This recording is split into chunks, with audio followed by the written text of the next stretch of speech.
Assalamualaikum warahmatullahi wabarakatuh. Alhamdulillahilladzi an'ama ilaina bil imani wal islam. Ashhadu an la ilaha illallah wa ashhadu anna Muhammadan abduhu wa rasuluh la nabiyya ba'da. Puji syukur alhamdulillah kita ucapkan kepada Allah Subhanahu wa taala. Salam beserta salam Allahumma salli ala Muhammad wa ala ali Muhammad.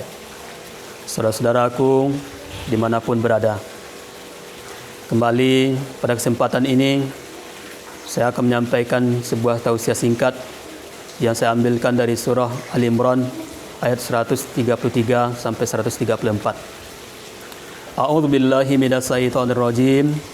Bismillahirrahmanirrahim. Wasari'u ila maghfiratin min rabbikum wa jannatin arduhas samawati wal ard uiddat lil muttaqin alladzina yunfikuna fis sarra'i wad dharra wal kaziminal ghaiza wal 'afina 'anil nas wallahu yuhibbul muhsinin.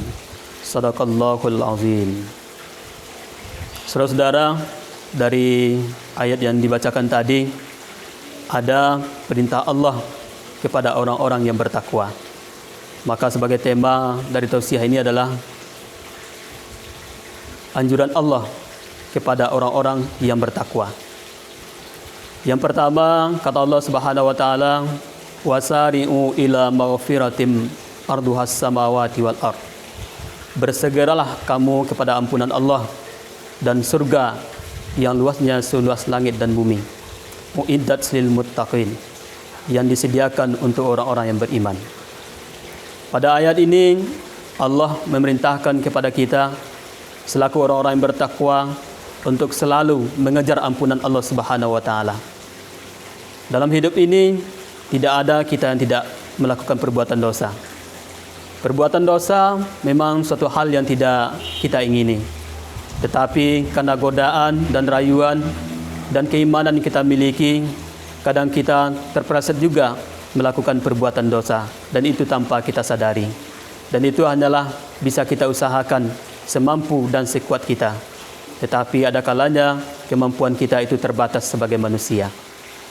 Yang kedua, Allah memerintahkan kepada kita untuk mengejar surga yang Allah sediakan bagi kita, yang mana luas surga itu seluas langit dan bumi. Nah, kalau luasnya surga itu seluas langit dan bumi, kita tidak bisa membayangkan bagaimana panjangnya surga yang disediakan oleh Allah kepada kita. Maka dari ayat ini kita berpendapat bahwa apapun yang kita lakukan di dunia ini tujuannya adalah, pertama, kita selalu mengerjakan perbuatan-perbuatan yang bermuara kepada mengejar ampunan Allah Subhanahu wa taala. Nah, dari ampunan Allah yang kita peroleh tentu akan bermuara kepada surga yang dijanjikan oleh Allah Subhanahu wa taala yang disediakan bagi orang-orang yang bertakwa. Poin yang ketiga yang harus dilakukan oleh orang-orang yang bertakwa adalah wallazina yunfikuna fis sarra'i wad dharra, yaitu berinfak baik ketika lapang maupun ketika sempit. Banyak orang yang bisa berinfak ketika adanya waktu lapang, tetapi alangkah sulitnya ketika kita berbagi di waktu sempit. Kenapa? Karena di waktu lapang itu kita mempunyai kelebihan, yang dengan kelebihan itu kita merasa ringan untuk memberi, kita merasa ringan untuk bersedekah dan berinfak. Tetapi ketika waktu sempit, kita itu diminta untuk mempertimbangkan apakah kepentingan pribadi atau kepentingan umum yang kita dahulukan. Maka saat sekarang ini, inilah yang menjadi perperangan di dalam batin kita. Ketika semua orang merasa kekurangan, ada orang-orang yang masih sempat memberi. Dan ini adalah sifat-sifat yang dicintai oleh Allah Subhanahu wa taala yang dilakukan oleh orang-orang yang bertakwa. Yang keempat adalah ketika orang-orang itu mampu menahan amarahnya. Setiap kita memang berpotensi untuk marah, apalagi orang yang menyakiti kita. Itu sudah manusiawi. Tetapi orang-orang yang bertakwa itu memandang bahwa menahan amarah itu adalah suatu anjuran dan perbuatan yang sangat dianjurkan oleh Nabi sallallahu alaihi wasallam. Dalam suatu sabdanya Nabi mengatakan, orang yang kuat itu bukanlah orang yang hebat bergulat, tetapi orang yang kuat itu dalam pandangan Allah Subhanahu wa taala adalah orang yang mampu menahan amarahnya. Yang kelima yang diharuskan oleh Allah kepada orang-orang yang bertakwa adalah memaafkan kesalahan orang lain. Memaafkan kesalahan orang lain lebih tinggi nilainya daripada menahan amarah. Kenapa demikian? Karena kalau kita menahan amarah, artinya kita berefek kepada diri kita sendiri. Tetapi ketika kita mampu memaafkan kesalahan orang lain, berarti kita sudah memiliki sifat keikhlasan untuk menerima perbuatan orang lain kepada kita. Maka dari itu, orang yang sering memaafkan kesalahan orang lain, berarti dia memiliki sifat rendah hati. Maka saudara-saudaraku dimanapun berada, 3 hal yang Allah janjikan kepada kita. Yang pertama adalah ketika kita bersedekah tidak akan berkurang harta kita. Yang kedua adalah ketika kita menahan amarah kita, Allah angkat derajat kita. Yang ketiga adalah ketika kita memaafkan orang lain, Allah akan memuliakan kita. Begitu Allah memuliakan orang-orang yang bertakwa terhadap perbuatan-perbuatan yang mereka lakukan untuk mengangkat derajat dan amalannya di sisi Allah Subhanahu wa taala.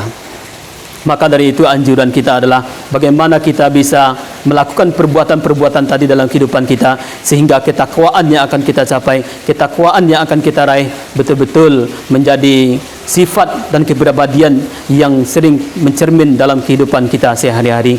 Saudara-saudara dimanapun berada, berdasarkan apa yang kita sampaikan tadi, maka anjuran Allah Subhanahu wa taala sudah cukup rasanya ketika orang-orang yang bertakwa itu dianjurkan untuk melakukan perbuatan-perbuatan yang mulia di sisi Allah Subhanahu wa taala.